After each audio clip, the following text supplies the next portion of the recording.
Krisis penderitaan dan ancaman kemiskinan. Banyak sekali orang menderita. Ini saya tidak perlu menjelaskan detail ya. Teman-teman kan juga banyak yang kategorinya menderita. Masalahnya banyak, utangnya banyak, tanggung jawabnya banyak, tidak selesai-selesai, problemnya banyak. Cirinya sederhana, stres.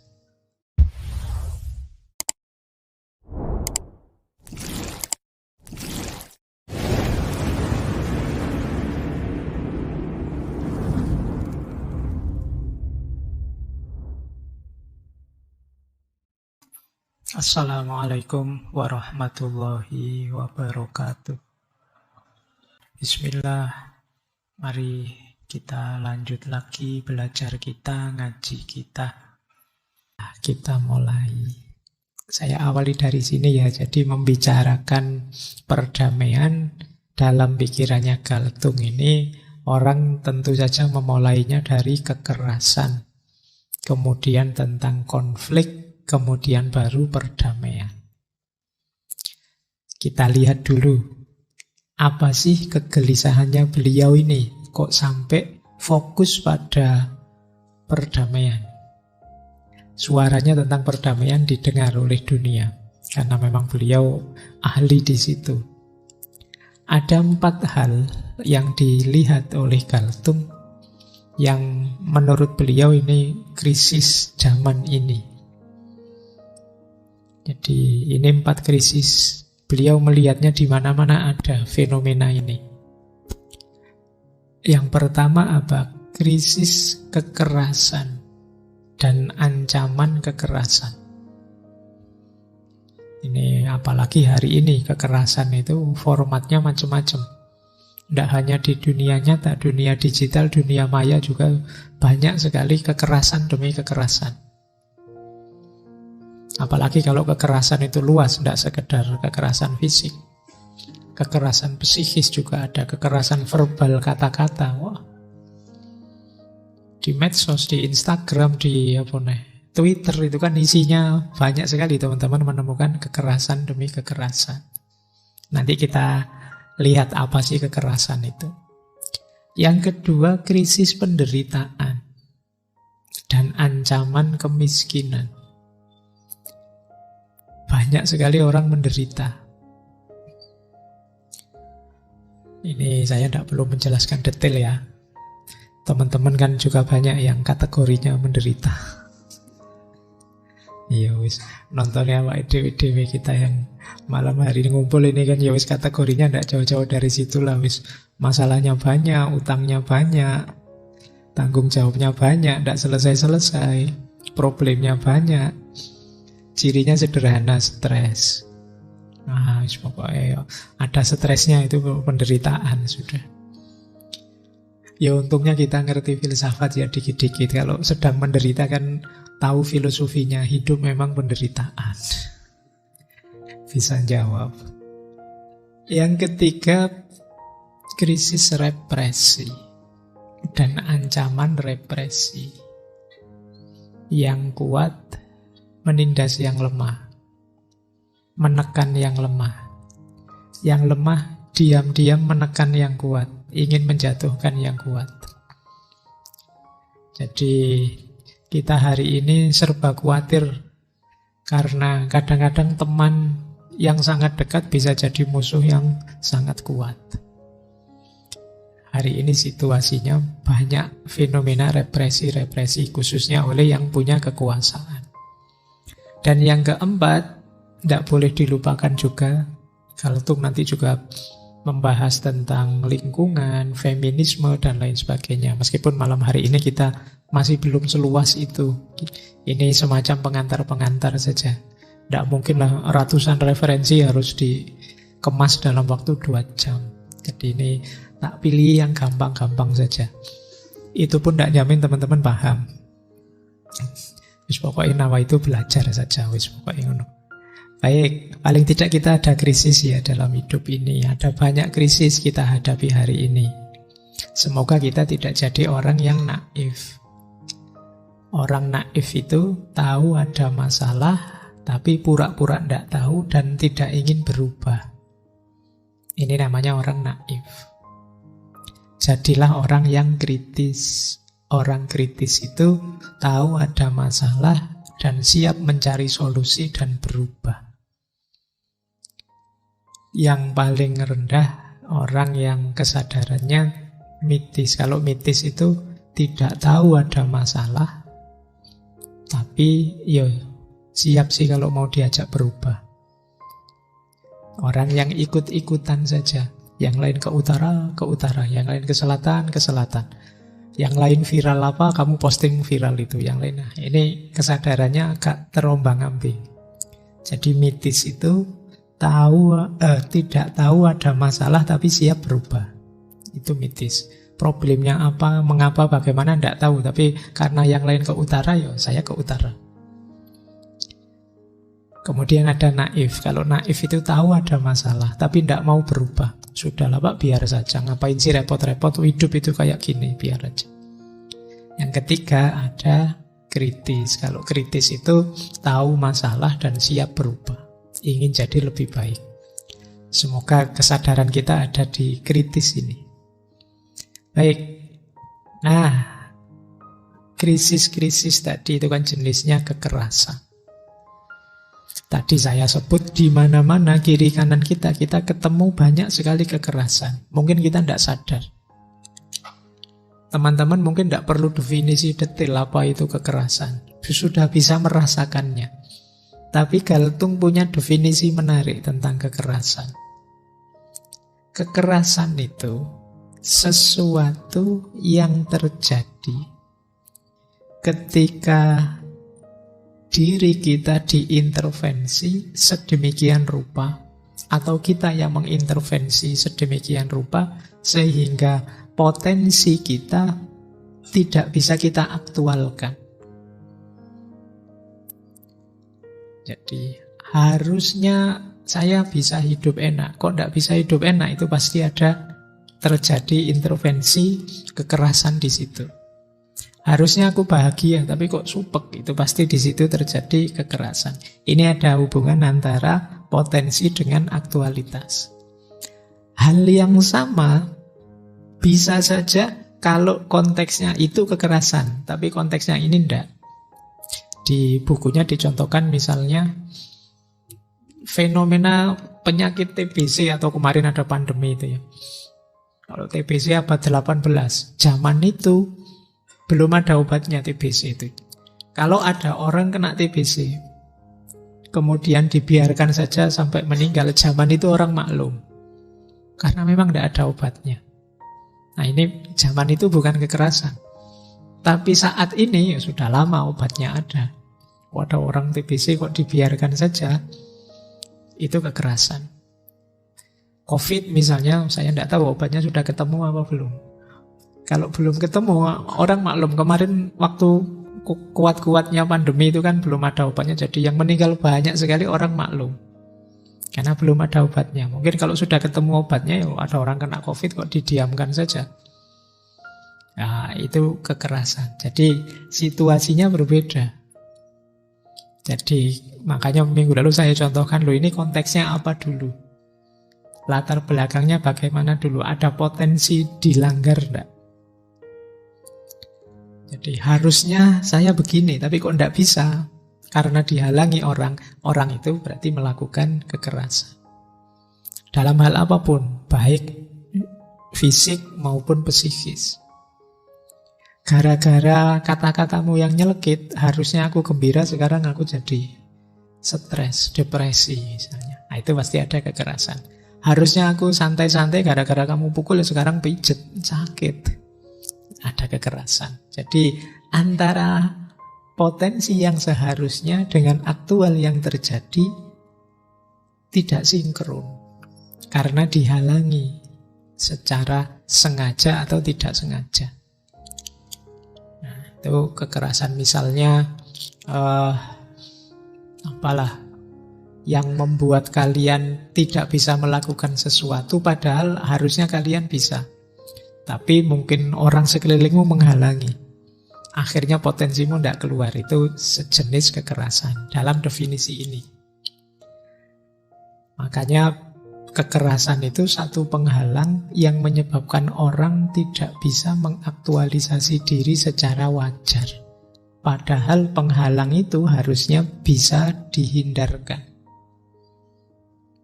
Itulah kekerasan. Kekerasan itu bisa fisik, bisa emosi, bisa verbal, bisa institusional, spiritual, perilaku, sikap, kebijakan, dan lain sebagainya.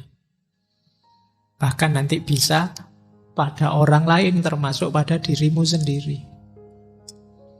Misalnya kalian sudah ngantuk, tapi dipaksa-paksa, harus melek ini, harus melek. Malu kalau ketiduran misalnya.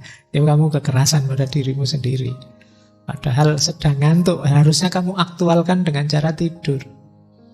Kok ya malah mati-matian sampai matanya diganjel, dimelek-melekin, tapi terus. Nah, itu pada diri sendiri. Itu juga jenis kekerasan. Kita lanjutkan. Nanti menurut Galtung, kekerasan itu ada 3 jenis. Ini kadang orang menyebutnya segitiga kekerasan. Ada kekerasan langsung, ada kekerasan struktural, ada kekerasan kultural. Nah, kalau yang langsung kelihatan, tapi yang struktural dan kultural tidak kelihatan. Mungkin yang kelihatan gampang ya, kalian nonton video ada siswa SMA dibully, dipukuli, itu kekerasan langsung, kelihatan.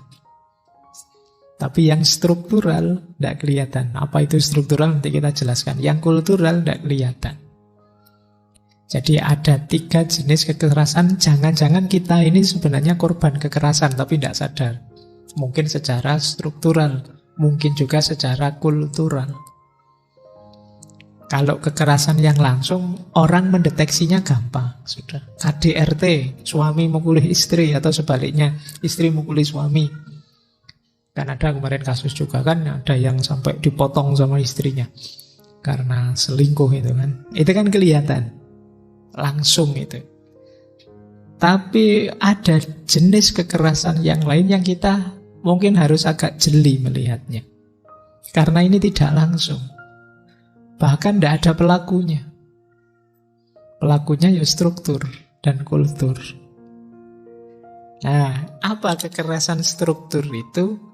Satu kekerasan yang itu mungkin dirasakan orang banyak, dampaknya kita rasakan, tapi kita tidak bisa nunjuk ini salahnya siapa. Biasanya kekerasan ini lahir karena struktur. Struktur itu kebijakan-kebijakan tata hidup ya secara umum yang memutuskan yang punya kekuasaan struktural. Jadi ini yang disebut kekerasan struktural. Misalnya masjid ini kan yang bikin aturan-aturan takmirnya misalnya. Misalnya takmirnya bikin aturan barang siapa ikut ngaji ini misalnya harus bajunya minimal harganya 300.000. Kalau baju murahan tidak usah masuk. Nah, kamu kan terhalang potensimu untuk belajar ngaji karena aturannya begitu.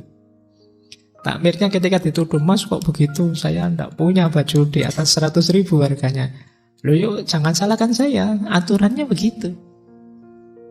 Nah ini salah satu contoh ya. Ini kekerasan struktural. Jadi kekerasan ini terjadi, kadang orang menyebutnya satu tindakan kekeliruan, tapi kita tidak bisa noting ini yang keliru siapa. Karena memang sistem hidupnya begitu. Jadi misalnya kalian tinggal, mungkin kadang-kadang kan ada itu, tinggal di sebelahnya pemotongan hewan atau orang yang itu mereka sudah dapat izin, atau di orang melihara ayam itu kadang-kadang kan agak bau, tapi dia sudah dapat izin secara legal, dia sah, aturannya boleh, tapi kalian tersiksa di situ misalnya karena baunya. Nah ini kita mau nuding kemana? Nyalahkan siapa? Mereka juga izin dan dibolehkan kok, mereka legal kok, tapi kita tersiksa.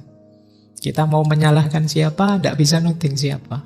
Nah, ini namanya kekerasan struktural. Atau di kampus, kalian sama dosenmu misalnya, kan kalah kuasa.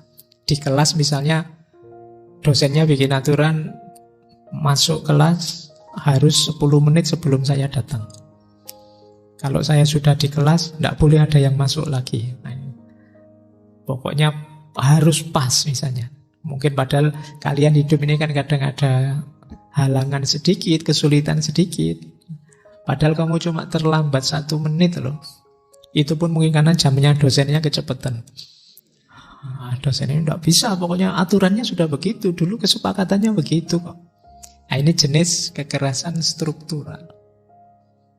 Jadi memang mode hidupnya diatur seperti itu. Yang itu secara tidak sadar menyusahkan sekelompok orang, menindas sekelompok orang, meminggirkan sekelompok orang. Itu namanya kekerasan struktural. Apalagi nanti kalau dihubungkan dengan kepentingan-kepentingan.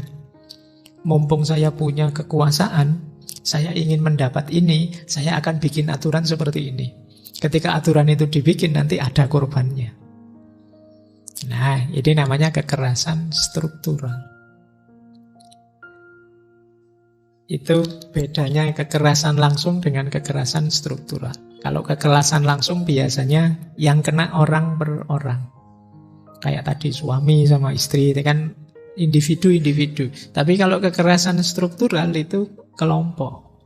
Karena dalam sistem tertentu, struktur tertentu, ada sekelompok orang yang dirugikan. Misalnya yang biasanya diatur takmir kalau ngaji itu ya. Yang ngerokok tolong di luar. Misalnya di depan, jangan ikut di dalam. Mungkin kalau dulu kan aturannya bebas sebelumnya. Silahkan yang datang duluan boleh duduk di depan meskipun ngerokok tidak apa-apa. Itu kan terus banyak yang tersiksa. Tapi yang dulu ini, yang siapapun tersiksa kan yang ngerokok tidak merasa bersalah. Loh, memang boleh kok aturannya, tidak ada yang menyalahkan, sistemnya begitu. Nah, ini yang jadi ada sekelompok yang merasa dirugikan gara-gara itu. Nah, ini namanya kekerasan struktural. Karena kadang-kadang aturan itu kan tidak selalu menguntungkan semua pihak. Dulu diatur begini, jadi begitu. Itu selalu ada yang terpinggirkan. Kayak sekarang mungkin yang akhirnya ngerokok jadi jauh di sana ngajinya. Itu kan dia kena imbas kebijakan yang ngerokok di luar masjid. Itu contoh kekerasan struktural. Yang saya contohkan yang simpel-simpel, tapi dalam hidup lingkup besar, dalam konteks negara, antar negara, itu bisa efeknya besar. Yang kedua, pelaku dan korbannya jelas kalau kekerasan langsung. Kalau kekerasan struktural, sulit kita menuding siapa terus. Mau lapor ya lapor siapa, aturannya begitu. Makanya kekerasan struktural tadi saya sebut ada yang menyebutnya a crime without criminal. Jadi kejahatan yang tidak ada penjahatnya. Karena sistem strukturnya begitu. Kalau kekerasan langsung dilakukan sengaja, kalau struktural itu kan tidak secara sengaja. Kayak tadi misalnya yang merokok akhirnya jadi sulit ngajinya, harus di luar, sumpek dia tidak terlalu fokus, tidak bisa lihat tulisan karena harus di luar. Itu kan korbannya mereka. Tapi kan takbir tidak secara sengaja ingin mereka sulit ngajinya. Itu yang disebut kekerasan struktural. Sistemnya memang begitu. Jadi tidak langsung, tidak dilakukan secara sengaja. Aku tidak ingin menyakiti sumisi, yo kamu tersakiti sendiri karena memang aturannya di sini begitu. Kayak saya dulu kalau ke tempat-tempat bermain tertentu, tingginya minimal sekian itu kan. Itu kan menyulitkan kadang-kadang, wah tinggi saya kurang, tidak bisa main itu kan saya jadi kena dampaknya. Aturannya memang begitu. Saya tidak bisa nyalakan siapa-siapa. Dengan berbagai pertimbangan diputuskan aturannya begitu. Melamar jadi sopalah pramugari atau apa, akhirnya aturannya tingginya minimal sekian. Harusnya itu kan kadang-kadang kita jadi efek, wah saya orang Indonesia tinggi saya cuma sekian, tidak bisa sudah. Baik. Jadi ini gambaran bedanya kekerasan langsung dan kekerasan struktural.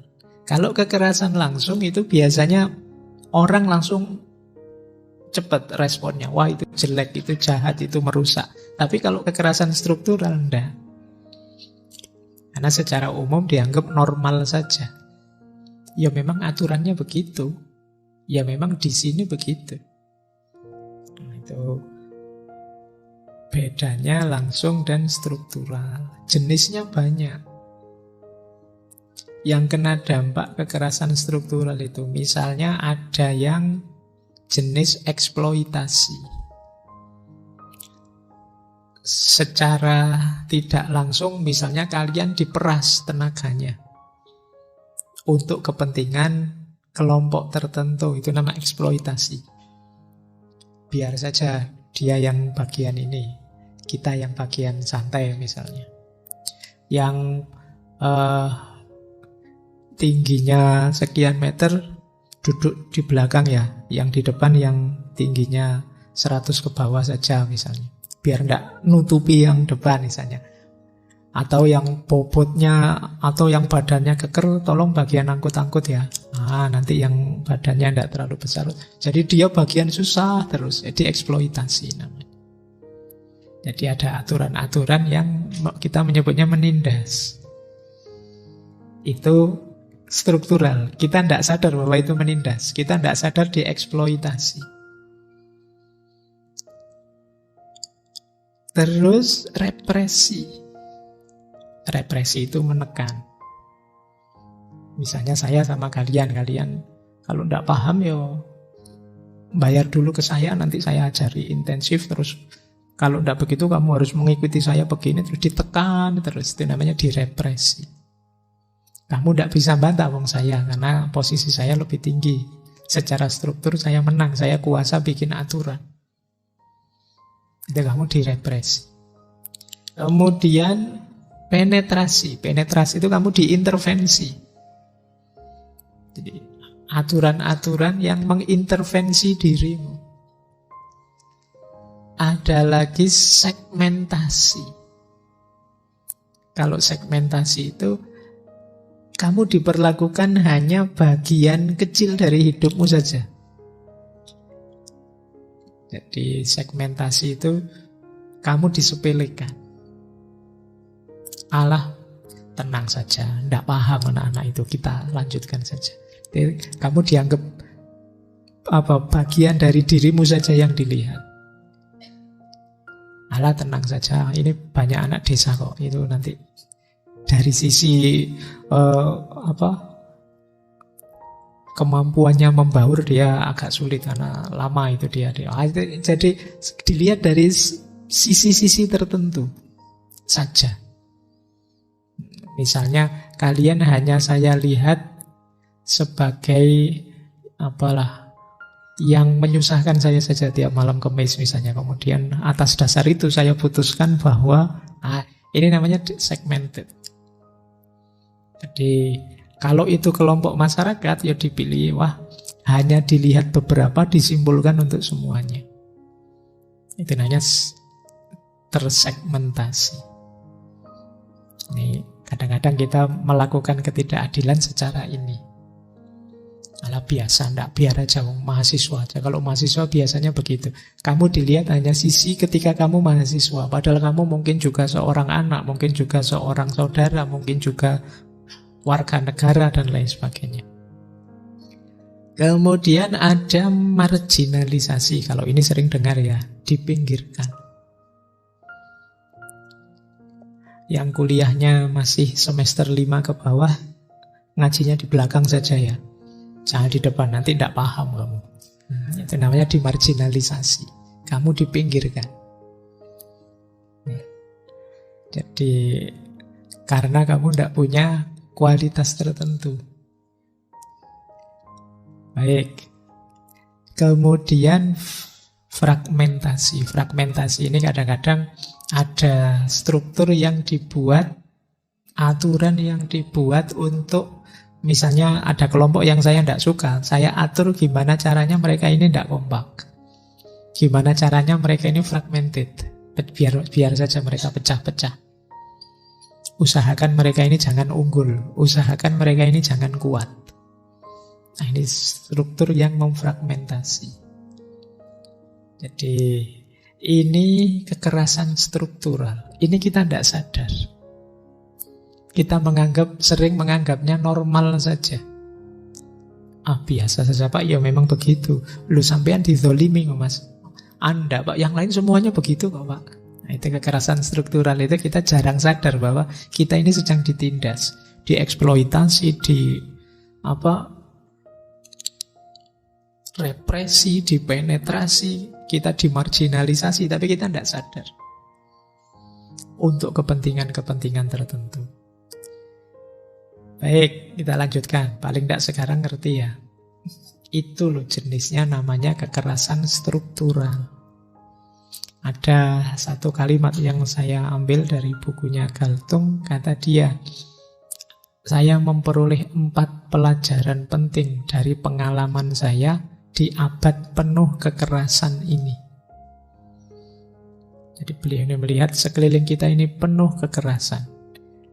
Yang pertama, kekerasan yang membunuh dengan cepat melalui sebuah peluru, dan kekerasan yang membunuh secara perlahan melalui kelaparan dan penyakit adalah sama jahatnya bagi korban. Yang pertama kekerasan langsung, yang kedua ini kan kekerasan struktural tadi. Kemiskinan, kelaparan, yang kaya makin kaya, yang miskin makin miskin. Ini kan karena struktur. Itu sama jahatnya, kata Galtung. Meskipun kita lebih shock kalau ada orang nembak, kalau ada orang begal, kalau ada orang bunuh-bunuhan, pukul-pukulan. Tapi sebenarnya struktural dan langsung itu sama-sama jahatnya. Bahkan mungkin struktural itu lebih masif. Korbannya banyak. Sayangnya kita tidak sadar. Kita menganggapnya normal saja. Wong memang aturannya begitu. Wong memang sistemnya begitu. Biasanya begitu. Kemudian, itu pelajaran pertama. Jadi, mari kita sadar bahwa baik kekerasan langsung maupun kekerasan struktural itu sama-sama kekerasan. Kita harus peka. Yang kedua, saya juga belajar optimis, kata Galtung, bahwa kekerasan bisa dihapuskan kalau kita tahu penyebabnya. Kalau kita sudah sadar itu kekerasan kan jangan diam saja. Kalau hadisnya Nabi kan man ra'a minkum mungkaron falyughayyirhu biyadihi wa man lam yastati' fa bilisanihi wa man lam yastati' fa biqalbihi. Jadi jangan diam saja. Kalau ada kekerasan, ayo kita atasi. Yang paling penting apa? Kita cari akarnya dulu. Mengapa kok lahir kekerasan? Di pelajaran kedua, kita belajar optimis dengan mencari penyebab kekerasan. Yang ketiga, beliau ini mengidolakan Gandhi. Nanti Mahatma Gandhi kita bahas minggu terakhir. Saya belajar strukturalisme dari Gandhi bahwa penyebab kekerasan itu ada pada struktur yang salah, bukan pada aktor jahatnya, yang ada pihak lain. Jadi jangan fokus ke orangnya, ayo fokus ke sistemnya. Karena struktur itu begitu lahir, manusia itu kan harus tunduk pada struktur dan sistem yang sudah ada. Maka fokusnya pada struktur, jangan pada orang. Kalau sistemnya beres, misalnya hukumnya beres, itu kan otomatis kalau ada orang salah, orang keliru, dia dianggap salah juga oleh hukum yang sudah beres tadi. Jangan fokus pada orang, tapi fokuslah pada struktur. Caranya bagaimana? Kata Galtung, ini pelajaran keempat, saya dapat pelajaran bahwa anti kekerasan itu berarti tidak kooperasi. Jadi tidak mendukung struktur yang salah, sambil mengusulkan dan mengerjakan struktur alternatif. Kalau mungkin, bukan menentang aktor atau orang lain. Jadi anti kekerasan itu berarti kita kalau nemu struktur yang keliru ya jangan didukung. Nanti jadi kekerasannya berantai, terus jalan. Caranya ya dengan cara memberi tawaran struktur yang lebih damai. Bukan dengan menyerang orang per orang. Jadi ini untuk kekerasan struktural. Kekerasan struktural berarti yang pertama sama-sama jahatnya dengan kekerasan langsung. Yang kedua, bisa selesai kalau kita tahu akarnya. Yang ketiga, akar itu ada di struktur, tidak pada orang. Yang keempat, jalannya adalah tidak mendukung struktur, mengusulkan struktur alternatif. Ini dari quotes ini kita tahu maunya Galtung itu. Terus yang ketiga ada kekerasan kultural. Nah, kalau kekerasan kultural ini unik. Kekerasan kultural ini kekerasan yang dilakukan dalam bentuk menjustifikasi kekerasan langsung atau kekerasan struktural dengan dasar ideologi, budaya, agama, seni, ilmu, filsafat, dan lain sebagainya. Ini namanya kekerasan kultural. Ya contohnya tadi misalnya ada kekerasan struktural apa? Ini kan jelas kekerasan. Mungkin kita tahu wah ini menzolimi orang, tapi terus kita datang dengan filsafat hidup ini memang seperti itu. Kalau tidak ada yang zalim dan menzolimi ya bukan hidup ini. Jadi mari biar ini dengan filsafat kita menjustifikasi fenomena kekerasan. Ini namanya kekerasan kultural. Mungkin dengan agama. Mungkin dengan seni, misalnya kita bikin apalah, cerpen kah, kita bikin lagu kah, kita bikin apa, untuk menjustifikasi kekerasan struktural tadi. Mungkin juga dengan ilmu kita bikin teori, mungkin dengan ideologi. Jadi ini yang disebut kekerasan kultural. Sederhananya kekerasan kultural itu yang kita tahu salah bisa jadi benar. Orang kemudian menerima itu. Itu ya contoh sederhananya seperti yang sering saya contohkan ketika ada pencuri ketangkep zamannya Umar. Mencuri itu kan jelas salah, kekerasan, melanggar haknya orang lain. Ketika ditangkap oleh Umar bin Khattab, pencuri ini bilang, loh, kok saya ditangkap, disalahkan itu loh. Hidup ini kan sudah ditakdir Allah A sampai Z-nya. Kalau saya mencuri, itu berarti memang takdirnya Allah begitu. Berarti saya tidak salah, wong saya ini kan hanya seperti bulu yang tertiup angin misalnya. Nah, itu. Jadi dengan ideologi seperti ini dia ingin membenarkan kesalahannya. Ini kekerasan kultural. Ya meskipun sama Umar malah dipukuli orang ini. Dia tambah protes, sudah dibilang saya tidak salah, takdirnya Allah, kok saya malah dipukuli. Ya kamu dipukuli juga takdirnya Allah. Jadi, nah kan kita sering teori-teori, konsep-konsep, filsafat-filsafat yang selama ini kita pelajari, kita jadikan dalih untuk membenarkan yang sebenarnya itu kita tahu salah, keliru. Ini juga jenis kekerasan. Namanya kekerasan kultural. Cocok dengan novel apa, lagu apa, itu lewat seni. Mungkin kita memanipulasi ayat misalnya itu dengan agama. Mungkin kita ideologi tertentu, budaya tertentu, untuk menjustifikasi yang keliru dan yang salah. Jadi ada kekerasan langsung yang bisa kita lihat. Ada kekerasan struktural yang itu sifatnya sistemik karena struktur sehingga tidak terlihat. Ada kekerasan kultural. Ketika kita menjustifikasi kekerasan-kekerasan sebelumnya dengan ideologi, agama, budaya, dan lain sebagainya. Sehingga yang semula salah, rasanya kok jadi benar. Karena kadang-kadang kan teori itu kan bisa dipakai sesuai kepentingan kita. Dalil kadang-kadang kan kita geser sesuai kepentingan kita.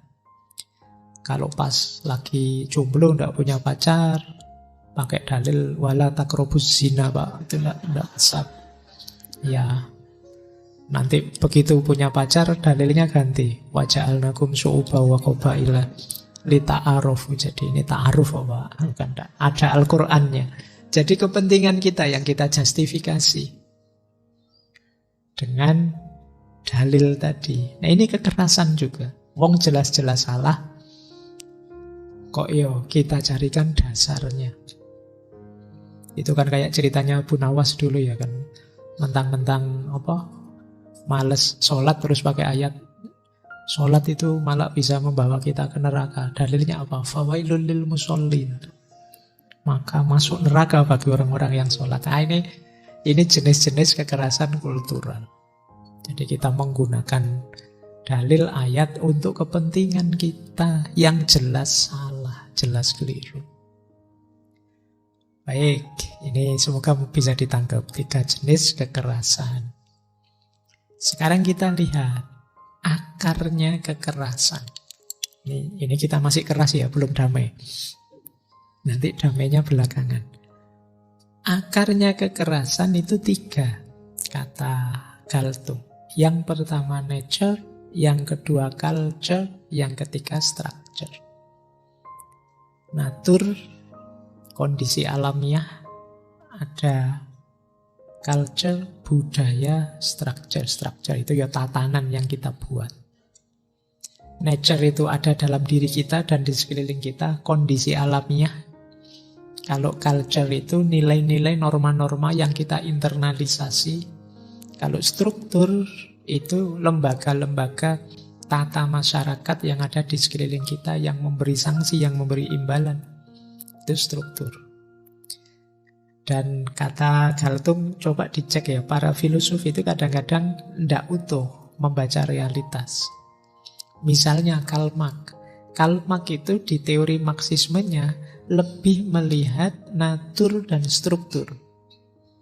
Dia lupa pada kultur. Naturnya manusia ya kebutuhan ekonominya, kebutuhan dasarnya. Strukturnya relasi antar kelas. Dia lupa pada kultur. Makanya bagi Karl Marx ya semua pokoknya ekonomi saja. Dia hanya melihat natur. Padahal banyak orang yang mungkin lebih mementingkan agama, mementingkan budaya dibandingkan ekonomi. Itu yang belum dia lihat. Jadi istilahnya culture blind. Freud kita kenal dengan psikoanalisisnya. Freud itu fokus pada natur dan kultur, tapi lupa struktur. Freud itu kan natur itu bawah sadar. Kemudian kultur itu super ego, yang di luar diri, yang mempengaruhi diri. Tapi dia lupa struktur, bahwa orang itu hidupnya tidak hanya karena kultur dan natur, dia juga hidup dalam tatanan masyarakat, tatanan politik, tatanan sosial. Darwin fokusnya hanya pada natur, lupa kultur, lupa struktur. Kalau Darwin melihat manusia itu ya struggle for survive saja. Jadi yang bisa lolos, bisa survive, dia yang unggul, hidup terus. Nah itu jadi kata Galtung enggak. Manusia itu ya natur, ya kultur, ya struktur. Membacanya harus lengkap. Kita terbentuk oleh 3 komponen ini. Kekerasan berarti ada di situ. Ada di natur, ada di kultur, ada di struktur. Baik, jadi kondisi alamiah kita, kemudian nilai-nilai norma yang ditanamkan pada diri kita sejak kecil, kultur, dan juga struktur, aturan, tatanan, tata masyarakat yang ada di sekeliling kita. Ini kalau digali bisa ketemu akarnya kekerasan. Baik, Kekerasan sudah, nanti kita lihat prosesnya ya. Sekarang konflik. Konflik ini biasanya yang memicu kekerasan, meskipun tidak selalu. Konflik adalah perselisihan yang terjadi ketika dua orang mengejar tujuan yang sama, atau dilema seseorang yang mengejar dua tujuan yang saling tidak sesuai. Ini kan konflik namanya. Kepentinganku dan kepentingan kalian berbeda. Padahal kita sama-sama ingin ke masjid. Saya ingin ngaji, kalian ingin tidur misalnya. Ini kan kita konflik. Ini yang didahulukan siapa ya? Kepentinganku ngaji apa kepentinganmu tidur? Nah, ini kan terjadi konflik. Ini kalau tidak hati-hati, konflik seperti ini kan bisa mengundang kekerasan. Kalau konflik yang pertama ini, beda tujuan masing-masing orang, itu kan bisa melahirkan other destruction. Ketika orang, tetap lebih penting ngaji. Yang tidur suruh bangun saja, suruh. Kalau memang tidak bisa melek, di luar saja, pulang saja. Ini namanya merusak orang lain, other destruction. Atau yang kedua, kalau yang kedua ini orang yang sama tapi punya dua tujuan yang tidak sinkron. Saya ingin ngaji sih Pak, tapi kok teman ngajak mabar ya Pak, misalnya. Loh ini kan dilema kan, ada dua hal yang ingin saya lakukan sekaligus. Dan dua-duanya tidak nyambung. Ini bisa melahirkan kekerasan pada diri sendiri, self-destruction. Mungkin kalian mengorbankan nilai-nilai tertentu akhirnya. Sudahlah, ngaji saja meskipun berat, nilai pertemanan, nilai kesenangan hilang. Atau mabar sajalah, ngaji bisa dengerin rekamannya, kok nilai istiqomahnya, nilai belajarnya hilang. Jadi ada nilai yang dikorbankan. Jadi ini namanya konflik. Jadi bisa tabrakan antar orang, bisa dalam diri kita sendiri. Kalau dalam diri kita namanya dilema. Ya, teman-teman kan sering mengalami momen dilema. Kuliah apa kawin ya enaknya. Nah, kalau kuliah kok tidak ada biayanya, kalau kawin kok tidak ada calonnya. Dilema. Bukan dilema mana yang mungkin, karena dua-duanya sama-sama tidak mungkin. Itu berarti bukan mana yang harus saya pikir dulu, mana yang harus saya tinggal dulu. Dua-duanya pada akhirnya jadi tinggal. Ini dilema. Biasanya pilihannya tetap, ya kalau bisa positif oke, tapi kadang-kadang bisa mengarah self-destruction. Kalau dengan orang, other destruction. Jadi konflik itu yang mudah memicu pada kekerasan. Meskipun tidak selalu, karena konflik dan kekerasan kan berbeda. Kadang-kadang konflik itu justru jadi titik tolakmu untuk maju. Karena ada tantangan-tantangan, kamu jadi kreatif, kamu jadi berkembang. Makanya dalam studi perdamaian ada istilah manajemen konflik. Tidak mungkin orang itu tidak nemu konflik dalam hidupnya, pasti ketemu konflik-konflik. Tapi kalau bisa ditata dengan bagus, dia akan jadi daya kreatif. Mungkin jadi sandaranmu untuk maju. Maka jangan takut konflik, asal kalian bisa mengelolanya dengan bagus. Karena hidup ini kan memang banyak sisi-sisi tabrakannya, sisi-sisi pertandingannya, sisi-sisi clash kepentingan, clash kebutuhan. Konflik-konflik pasti akan kita temukan dalam hidup ini. Makanya jangan takut dengan konflik, tapi hadapi konflik secara cerdas. Jangan mengarah pada kekerasan tadi.